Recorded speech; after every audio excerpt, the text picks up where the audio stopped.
Olha, nós estamos dedicando a nossa pauta no mês de março a mulheres. Eu digo aqui com recorrência que a voz feminina vai ser a voz do século XXI. Já está sendo. Cada uma de nós em uma posição diferente, nas nossas condições, com o que permitem, com o que deixam, com o que a gente conquista e com o que a gente briga para ter. Na política, especialmente, as mulheres têm ocupado uma posição muito estratégica, quando o olhar e o arquétipo feminino define políticas públicas que impactam não só as nossas vidas como mulheres, mas a vida do ser humano que a nós mulheres interessa, porque somos nós que colocamos seres humanos no mundo. E aí eu estou com uma deputada estadual aqui do nosso estado, Piauí, que é uma referência. Ela já ocupou cargos importantes e estratégicos na vida política, mas pessoalmente ela inicia a vida dela como assistente social, com formação acadêmica, mas já direto no meio do centro do que é a ebulição, que precisa ser incluído socialmente, através de invasões que ela via e que ela percebia em lugares em que ela morava, através da percepção de ver o que realmente impacta a vida das pessoas, como essa lei, que é uma lei que colocou o Piauí no mapa e colocou o Brasil no mapa, porque se colocou o Piauí como sendo o primeiro estado a ter um estatuto voltado para a gordofobia, né? Isso, na verdade para a obesidade, mas a invisibilidade, mas a gente coloca assim porque a gente precisa combater esse preconceito de gordofobia.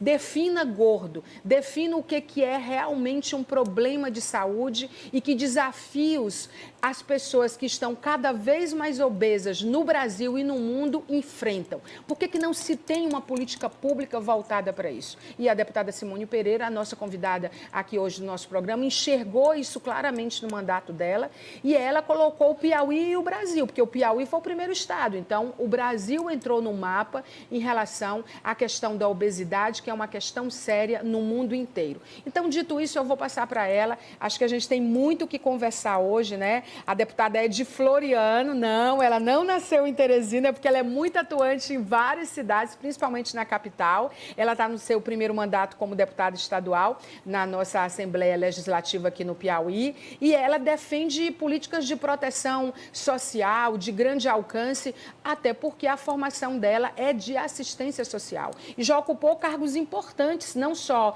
em município, mas também no estado do Piauí. Ela tem uma experiência de mais de 30 anos de vida pública. Então, no primeiro mandato, ela sabe exatamente para quem ela está legislando, a vida de quem ela está impactando positivamente. Então, ela já presidiu o Conselho Municipal do Direito da Mulher, foi diretora do Departamento de Proteção e Direitos da Criança e do Adolescente, do Serviço Social aqui do nosso estado, foi secretária executiva da Secretaria Municipal de Cidadania, Assistência Social e Políticas Integradas, está vendo como ela está aí há muito tempo atuando, assessora técnica da Associação Piauiense dos Municípios, a nossa PPM, secretária estadual de Defesa Civil, coordenadora do Desenvolvimento Social e Lazer, o CDSOL, como é conhecido, e secretária de Estado do Agronegócio e Empreendedorismo Rural, a SEAGRO, que foi uma secretaria que ela implantou. Começou com ela.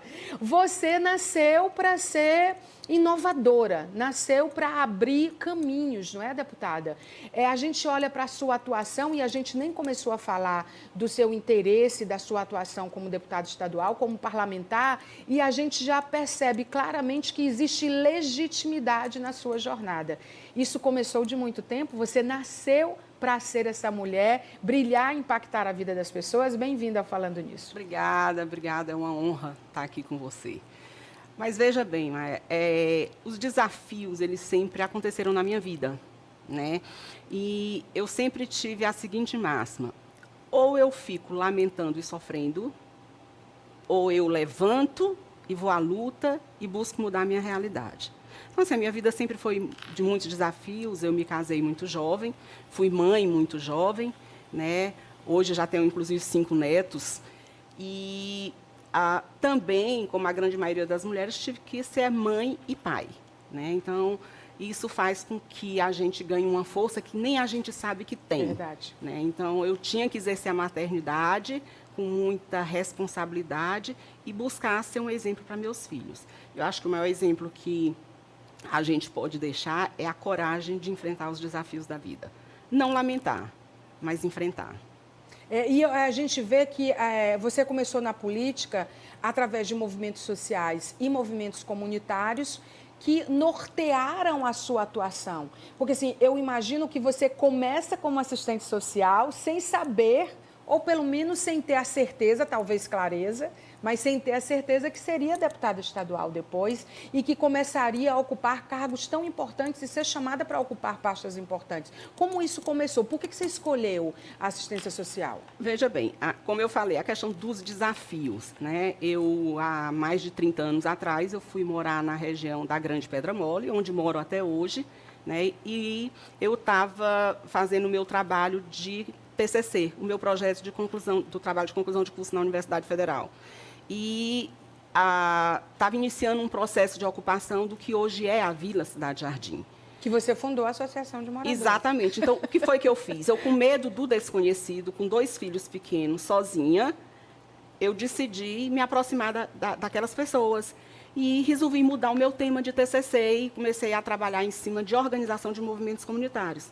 Né? E passei para dentro daquela comunidade e comecei a organizar um movimento, principalmente levando um processo de conscientização da importância de estar organizado de forma legítima e legal para que se possa buscar as reivindicações para o desenvolvimento, para a melhoria de qualidade de vida, para mais oportunidades. Sim. E a gente fez a associação e, quando a gente concluiu esse processo, outras comunidades da região começaram a me procurar buscando essa ajuda.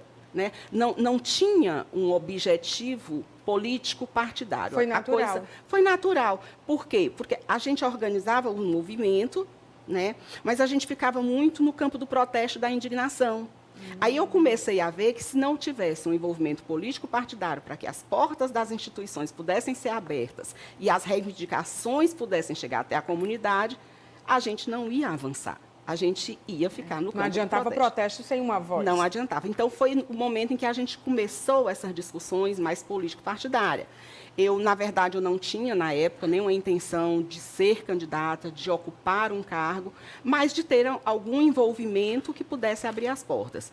A assistência social me ajudou muito, porque nessa época, a gente estava ainda num processo de implantação do Sistema Único da Assistência, da Lei Orgânica da Assistência Social, né? Então, a gente não tinha assistência social como política pública de direito, mas mais como a questão da caridade, né? Da filantropia. E aí a gente mudou essa visão, vendo a assistência social como política pública de direito, mostrando para as pessoas que é dever do Estado proporcionar a igualdade de direitos a todo cidadão. Então, isso ajudou muito dentro desse processo, e eu sempre acreditei que a necessidade de você levar o conhecimento real das coisas para que as pessoas possam saber por que elas estão lutando. Sim, né? Então, a gente sempre trabalhou... É a consciência, né? A gente sempre trabalhou nesse sentido. E aí as coisas começaram a acontecer naturalmente. Né? A questão das assessorias técnicas, ela aconteceu porque foi um momento em que os CRAs estavam sendo implantados nos municípios, por conta desse boom da política da assistência. Né? Eu comecei a trabalhar implantando CRAs. Aí veio a questão do Estatuto da Criança e do Adolescente, que teve que ser implantado. Que você participou do processo de implantação do Estatuto. Do processo de implantação. Inclusive fazendo eleições de conselhos tutelares nos municípios, capacitando os conselheiros tutelares, ou seja, era uma política nova, que lógico que tudo novo tem uma certa resistência, então as pessoas não entendiam direito o que era aquilo, a questão da garantia de direito, as pessoas confundiam muito a política de proteção e de garantia, como você, por exemplo, você trabalhar com adolescente infrator, tem muito essa visão de que você está protegendo bandido, está protegendo marginal, e você não tem a visão de um contexto, né, que gerou aquela condição. Então, assim, era um momento difícil, nós avançamos muito, e hoje eu assim, olho para trás e eu digo a você, eu faria tudo novamente. Pois é, você já está atuando há um tempo que te permite lançar políticas inovadoras. Essa questão do Estatuto da Pessoa com Obesidade, que é uma lei de sua autoria, de junho do ano passado, portanto, muito recente, junho de 2023, que coloca o Brasil no mapa, porque se o Piauí foi o primeiro estado a ter uma lei como essa, o Brasil entra num mapa de um assunto que é um desafio mundial, deputada. Exatamente. O que acontece? A primeira coisa que me motivou, eu tenho obesidade. Né? Eu tenho obesidade e eu sofri na pele a questão da invisibilidade das pessoas que têm o problema da obesidade, não só dentro das políticas públicas, sim, mas de forma generalizada. Então, o que a gente via? A gente via algumas políticas fragmentadas. Então, assim, foi aprovada uma legislação que dá direito à pessoa com obesidade a isto. Eu digo, mas isso é pouco. A gente tem que ver todos os segmentos de políticas públicas, né, que estão sendo negados às pessoas com obesidade. Mas eu preciso fundamentar isso, então vamos pesquisar. Então, a população precisa compreender que obesidade é uma doença crônica, reconhecida pela Organização Mundial de Saúde, uma doença que não tem cura, ela tem controle, e a segunda causa de morte no mundo. E mais, o Brasil ocupa o 4º lugar no ranking mundial de países com problema de obesidade. E aí as pessoas elas têm a tendência de achar que a obesidade ela é apenas um problema de saúde pública, mas ela é um problema econômico, porque as pessoas, sim, com obesidade elas estão fora, sim, do mercado de trabalho. Existe uma resistência muito grande na hora da contratação da mão de obra da pessoa com obesidade. Então, direitos assim que são muito básicos e que quem não tem obesidade não consegue imaginar, o fato, por exemplo, de você chegar dentro de uma unidade de saúde e você não ter uma cadeira de roda, sim, que acomode a pessoa com obesidade. Comigo já aconteceu de eu usar uma cadeira como essa que eu estou sentada, de escritório de rodas, sem braços, porque eu não cabia, né, nas cadeiras de rodas da unidade de saúde. É você não poder aferir uma pressão porque você não tem um tensiômetro que abarque o seu braço. É você chegar para fazer um exame, ou até mesmo num salão de beleza, e você, sim, não ter uma bata, sim, que lhe abarque. Então, assim, são coisas simples. Não poder fazer uso do transporte público ou de um transporte, seja ele qual for. Pronto, na legislação, no estatuto, dá lá o direito a todas as pessoas que usam os transportes coletivos a entrarem pela porta contrária à da catraca, para ela não passar pelo constrangimento de não passar na catraca. É muito constrangedor. Sim, né? Sim. Então, por exemplo, da política de habitação, toda unidade habitacional que for financiada pelo poder público, ela tem que destinar um percentual no térreo para as pessoas com obesidade. E os equipamentos de área comum, eles têm que estar adaptados para as pessoas com obesidade. É muito interessante a forma, a sua percepção. Primeiro que eu acho que nós percebemos algo que claramente o nosso repertório profissional, o seu como assistente social, o meu como jornalista, eles influenciam, mas a sua percepção ela é muito humana. Eu percebo quando você estava falando que você disse, Maia, a gente tinha uns arranjos legais, mas eu prestei atenção e observei o que nós não estávamos vendo, o que nós não estávamos contemplando. Isso tem uma profundidade, um nível de imersão que as legislações precisam ter, deputada. E assim, eu acho que a gente, enquanto legislador, precisa ter um conhecimento da totalidade administrativa do Estado.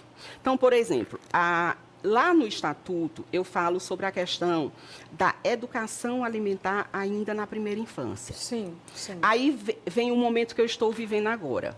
O que é? Quem responde pela educação infantil é o município. Eu legislo sobre o Estado. Então, o que é que eu tenho que fazer? Eu tenho que pactuar com o município para que, dentro das escolas, do ensino infantil, se trabalhe a questão da educação alimentar. Tá, mas aí eu educo a criança lá na escola. E a família que não está recebendo essa mesma instrução? Sim. Aí vem uma outra questão. Os CRAs. Muitas pessoas, elas entendem que CRAs é um espaço para você fazer cadastro de Bolsa Família. O CRAs é muito mais que isso. Muito mais. O CRAs tem os programas de fortalecimento de vínculos familiares. Então, é o espaço para trazer as mães, para trazer a família das pessoas que têm crianças com obesidade ou pessoas com obesidade, para que a família como um todo ela participe desse processo, porque sozinho você não vai a lugar nenhum. E você já Aí, sabia disso antes de ser presidente da Frente Parlamentar de Defesa da Primeira Infância, né? Sim. Que foi isso que a levou lá, né? Na verdade, eu agradeço a confiança do presidente daquela casa, né? Ele me fez este convite e eu assumi a presidência da Frente Parlamentar, ela foi instalada recentemente e devo dizer que estou indo agora, no dia 21, para Brasília, que eu recebi um convite da Frente Mista Parlamentar do Congresso Nacional para compor a Rede Nacional de Políticas da Primeira Infância. Olha como o Piauí vai estar bem representado. A gente é que agradece ao presidente de ter sido inteligente e ter tido a visão de colocá-la nessa frente, porque a gente precisa de pessoas comprometidas, e não é só comprometido com político. Eu olho para você e eu vejo claramente a diferença que faz uma mulher, e além de ser uma mulher, porque não basta ser mulher, precisa estar capacitada, qualificada. A gente precisa ser mais do que os homens em algumas áreas para a gente se provar competente e capaz. Mas eu vejo em você uma nova geração de políticos, você entende? Que é tipo, que não é fazer... Você não pensa primeiro no voto. Não. Se você for pensar no voto, criança vota? Não vota. Será que o obeso vai sair de casa para votar se ele não tem condição de sair, nem porque ele não tem transporte coletivo? Eu acredito. Você fica pensando nas pessoas, é muito humanizado. Eu acredito muito que as pessoas, elas estão começando a evoluir nessa avaliação que elas fazem das pessoas que estão legislando em favor deles. Basta você ver, por exemplo, às vezes eu passo na rua, as pessoas me chamam, olha, eu assisti você na TV Assembleia. Eu digo, meu Deus, eu achei que ninguém assistia. Então, a gente está lá nas comissões, está sendo transmitido, as pessoas elas estão vendo. Sim. Elas estão vendo o que você está fazendo, como você está participando, a forma como você trabalha, né? E aí, é uma coisa que eu tenho batido muito lá no Legislativo. A gente precisa ter uma sintonia maior com a população, no sentido de que aprovar a lei, ela não é suficiente para garantir direito. Não, é verdade. Você tem que levar a conhecimento da população, tanto a legislação e como ela tem acesso a isso. Por exemplo, eu volto para o meu estatuto. O que foi que eu tive que fazer? Eu tive que desenhar 2 redes, uma rede de proteção e uma rede de garantia de direito. Por quê? Eu quero fazer a cirurgia bariátrica. O que eu faço? Para onde eu vou? Por onde eu começo? As pessoas não sabem. As pessoas não sabem, né? Mas eu não quero fazer a cirurgia bariátrica. Eu quero ter um acompanhamento nutricional para que eu possa fazer uma dieta e perder peso sem necessariamente fazer uma bariátrica. Como é que eu faço para ter isso? O estatuto, ele garante esse direito. Agora, eu tenho que construir essa rede. Essa palavra eu acho que ela é mágica e poucos políticos e poucos de nós em todas as áreas têm a exata ideia, né, da importância do que é uma rede de apoio. Gente, uma rede de apoio familiar, uma rede de apoio de amigos, uma rede de apoio financeira, uma rede de apoio política. Porque eu acho assim que no Brasil a gente criou um ranço de política e é totalmente equivocado, gente, porque as políticas públicas nascem nos poderes, né? Ou são executadas, ou fiscalizadas, ou devem ser por eles. E você tem essa consciência. Porque se eu não estou feliz com o cenário político que eu estou vendo, eu vou em busca de fazer parte dele para que eu possa fazer diferente. Para mudar, você precisa entender e se informar. E você, já que a gente está falando do mês das mulheres, você presidiu a Comissão de Defesa do Direito da Mulher, né? Sim. Você gosta de problema, né? Na verdade, eu entendo o seguinte. E a gente gosta que você gosta de problema. Eu acho que é uma missão muito nobre. Essa missão de você legislar em favor do povo. Essa coisa de você buscar a igualdade de oportunidades. Sim. Né? Então, só voltando ainda um pouco para o meu estatuto, concluindo, só essa rede que eu desenhei, ela não era suficiente, eu tinha que fazer uma rede de garantia de direito. Porque na hora que o meu direito for violado, para onde eu vou?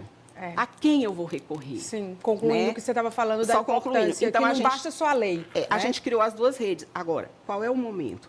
É de levar esta informação à população. Gordofobia não é crime nesse país ainda. Então, se eu tenho o meu direito violado, eu vou aonde? Eu vou na Delegacia de Direitos Humanos. Está lá no Estatuto mostrando. Sim, eu tenho o o estatuto é Ministério bem claro. Público, tá? Que é o fiscal da lei. Então, se eu chego num restaurante e o restaurante não tem cadeiras para que eu possa me sentar de forma confortável, eu sendo uma pessoa obesa, esse restaurante ele vai ter que se adequar. Sim. Sabe? Só quem passa por isso, Maia, entende. É você chegar, por exemplo, num restaurante, numa praça de alimentação, e você ter que colocar 2 ou 3 cadeiras de plástico uma sobre a outra, para você sentar sem o risco de que quebre e você caia. Né? Então, só quem passa por esse tipo de situação é que entende. Então, só complementando, o que é que eu entendo? Não basta legislar.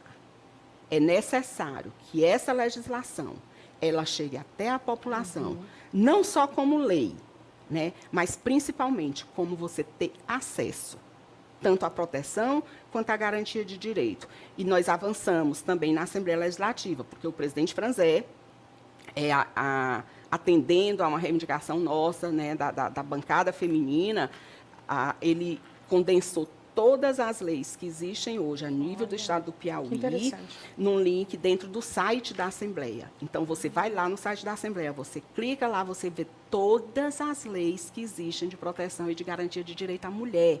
São muitas, deputada? São muitas. Acontece que as mulheres elas não têm conhecimento. Se você analisar o tanto de política pública que existe hoje em favor da mulher, a gente não consegue entender, por exemplo, por que mulheres com medida protetiva ainda são assassinadas. Sim. Né? Por que a gente tem a patrulha da Lei Maria da Penha aí e a gente ainda vê ser crescente o número de violência doméstica? Alguma coisa está errada. E o que é que está errado? É o não conhecimento do acesso a essas políticas. É o não conhecimento de fazer valer o meu direito. Então, eu não tenho só que legislar.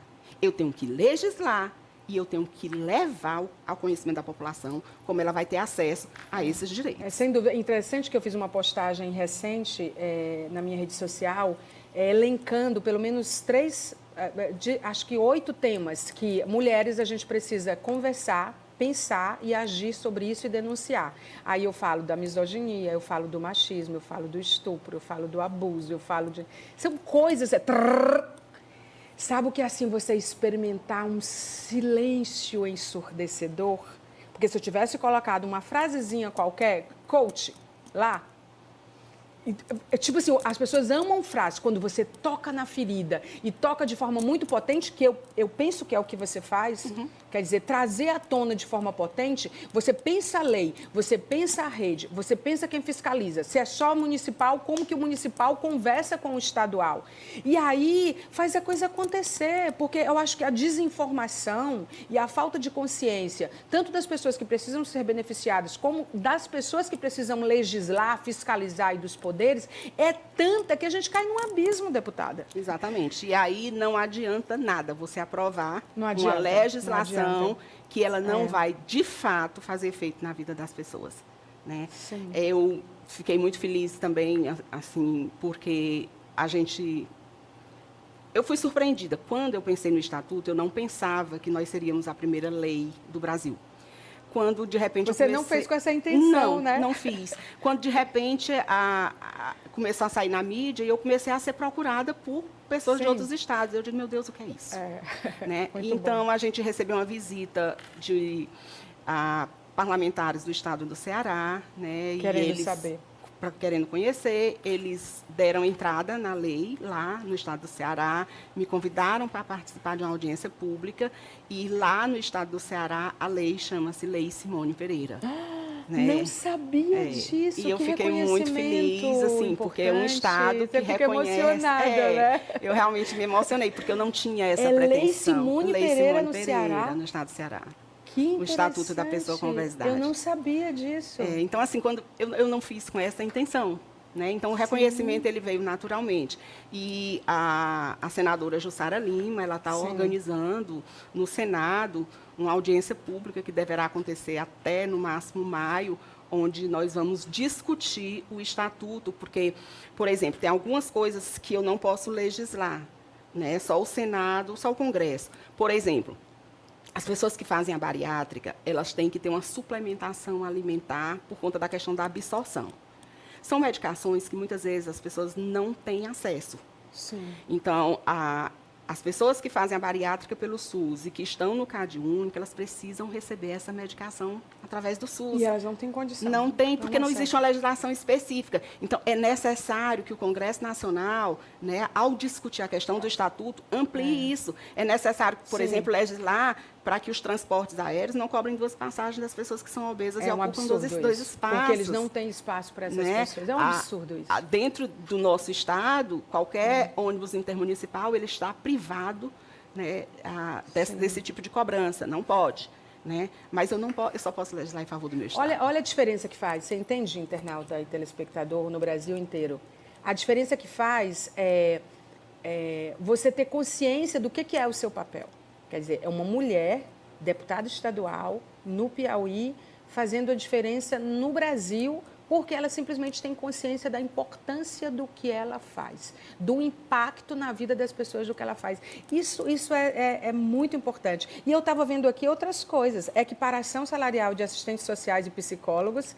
Claro que a gente depende totalmente, né? Na verdade, alguns colegas assistentes sociais me procuraram, né, por conta de um processo de busca de equiparação salarial dentro do município, que Sim. estava parado desde 2019 e que é na importante Câmara. porque fazer um mapa da assistência social. Eu abracei essa questão, de fato, fomos para cima e conseguimos conseguiram. o apoio da Câmara Municipal, conseguimos fazer que o processo andasse, conseguimos aprovar a Não, equiparação ela não fica salarial. na Assembleia, gente, ela vai para a Câmara, ela vai para o Palácio, ela vai para a Prefeitura, ela vai para Brasília, ela vira nome de lei no Ceará, não E para. nós conseguimos, né? E dos psicólogos também, né? Psicólogos, assistentes sociais, educadores físicos, radiologistas e administradores hospitalares. Foram 5 categorias que foram beneficiadas. E todas importantes, e todas elas dialogam e têm conexão com aquilo que é a tua atuação. E né? agora também acabei de dar entrada no indicativo de lei, para beneficiar, primeira mão para você, para beneficiar a nossa categoria. Existe a legislação a nível federal sobre a questão da jornada, né? São 30 horas semanais para o assistente social. E aqui no Piauí ainda existe a jornada de 40 horas. Então, eu tive uma conversa com o governador, ele assinou positivamente que a gente realmente tem que cumprir a legislação federal, e eu dei entrada essa semana no tramitar. indicativo de lei, e a gente vai aprovar. Eu estou hoje na CCJ, né? Estou participando da CCJ, nós vamos aprovar para que a carga horária do assistente social aqui no Piauí cumpra o que está determinado na legislação federal e nós possamos ter 30 horas semanais. CCJ é a Comissão de Constituição e Justiça, tá, gente? Deixa eu falar para vocês. Tem também a questão... Eu fiquei curiosa sobre esses repasses ao Hospital São Carlos Borromeu. A solicitação de regularização, eles estavam sem repasse? Veja bem, o Hospital São Carlos Borromeu é o hospital que serve a região da Grande Pedra Mole, da Grande Socorro. Sim. Eu não sei se... Que é uma região gigante. Nós somos 70 mil habitantes. É muita gente. Né? Nós somos 70 mil habitantes. E o que acontece? Eles estão receberam a semana passada o repasse do mês de setembro.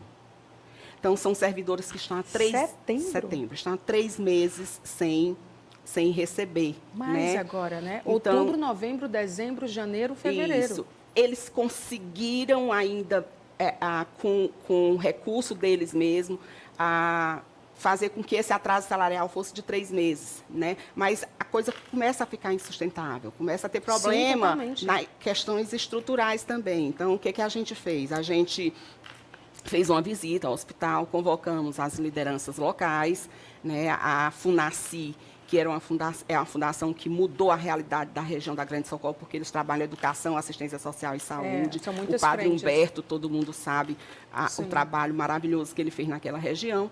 E nós fizemos uma visita, fomos ver em loco a situação, depois convidamos alguns parlamentares, né, e inclusive o doutor Paulo Márcio, que tem feito uma gestão excelente à frente do HU, para que fôssemos lá visitar, e nós conseguimos já uma doação de 20 estetoscópios pediátricos. Eu não sei também se vocês sabem, mas o segundo hospital com maior índice de cirurgia pediátrica aqui em Teresina é o São Carlos.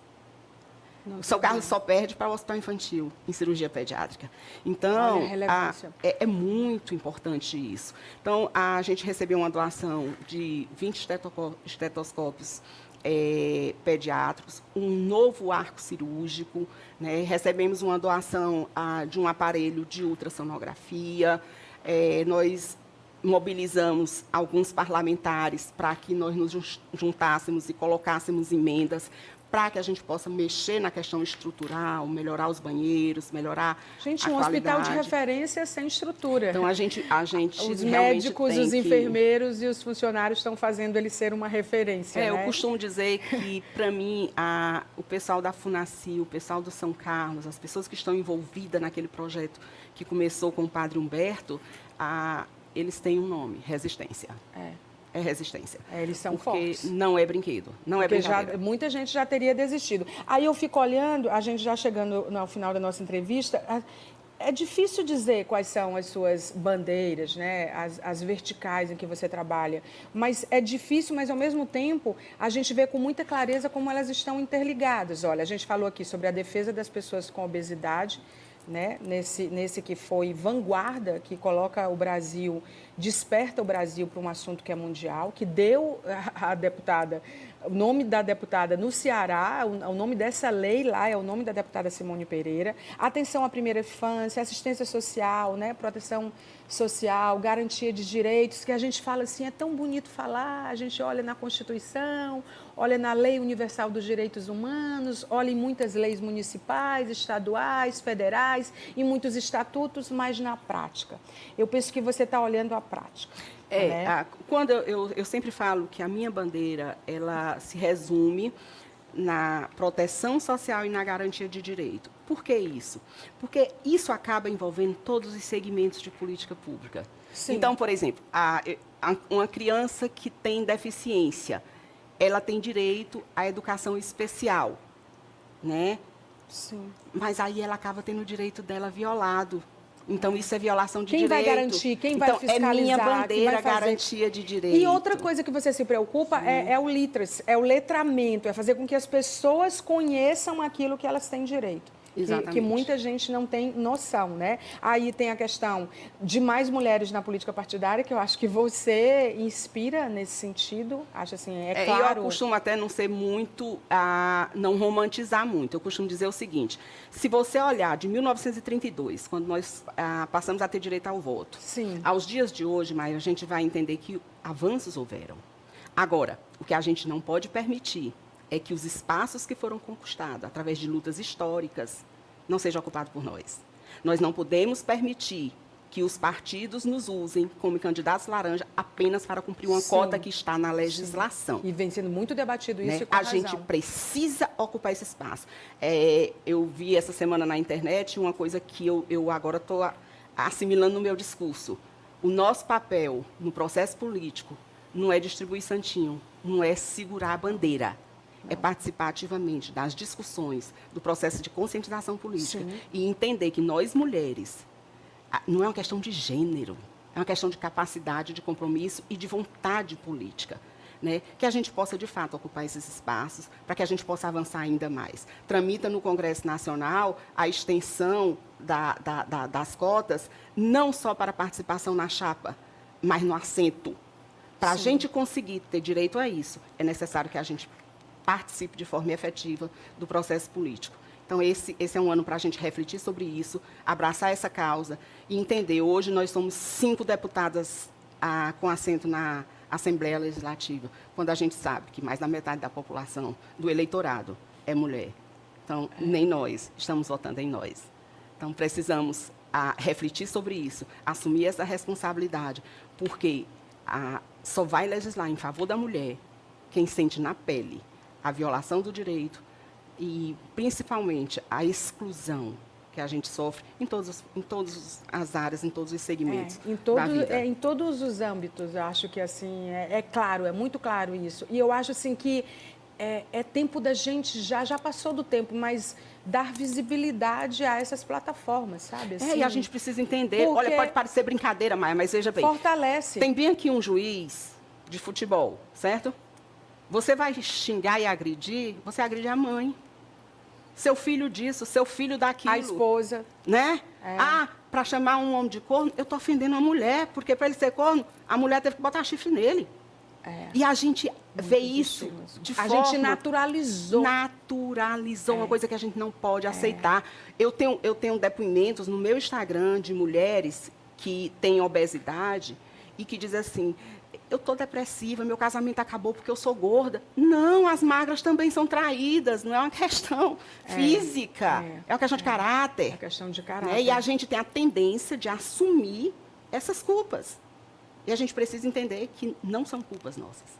A gente precisa entender qual, de fato, é o nosso papel e o nosso valor dentro da sociedade, dentro do contexto familiar. Sem dúvida. Deputada Simone Pereira, muito obrigada pela entrevista. Eu acho que de todas as entrevistas que a gente vai fazer no mês de março, com certeza essa é uma das mais impactantes, porque ela impacta a nossa percepção em relação ao que é política pública, ao que é política, ao que a gente tem dado visibilidade, a como a gente conhece as plataformas das pessoas que nos representam. É necessário conhecer para a gente poder se mobilizar. E a deputada disse algo que eu acho que é super importante. Não é só uma questão de gênero. É uma questão de capacidade, de competência, e que eu acrescentaria, é uma questão do arquétipo feminino. Veja quantas guerras tem no mundo hoje. Tem alguma mulher sendo presidente de um desses países? Se tivesse, essas guerras estavam no nível de desumanidade que a gente tem hoje? Quantas mulheres estão no fronte, mas no fronte, mulheres grávidas, mulheres sem os seus filhos, mulheres saqueadas, mulheres estupradas, mulheres abusadas. A mulher e o estupro e tantas coisas virou uma arma de guerra. Então, eu acho que está na hora de despertar. A intenção desse programa no mês de março é a gente mostrar vozes como a sua. E vozes como a sua, está ouvindo, Cleiton? Eu não te disse? Toda semana eu digo, a voz feminina é a voz do século XXI e você é uma delas, com certeza. Obrigada. Parabéns pelo seu trabalho, parabéns pela coragem, pela força, pela percepção, porque muitas vezes a gente está à toa em alguns lugares e você definitivamente sabe exatamente o que quer e o que quer fazer e para quem quer fazer. Isso é muito claro. E você, como profissional, você teve a sensibilidade de trazer essa discussão, né, para que as pessoas... Você tem esse poder, você é um instrumento, né, para que as pessoas possam, de fato, ter conhecimento das coisas. Você teve essa sensibilidade, porque você também é mulher. Porque sou mulher e estou num grupo de comunicação que permite que as mulheres tenham voz. Pode botar aí, quantas são as apresentadoras e quantos são os apresentadores? Rapaz, a mulherada aqui está ganhando também. E é uma percepção de cultura corporativa, né? Então, assim, que isso fique claro também. Olha, eu vou para um breve intervalo comercial, estou impactada com essa entrevista. Preciso dar uma respirada, retomar, porque a gente ainda tem mais falando nisso. Não sai daí, até já.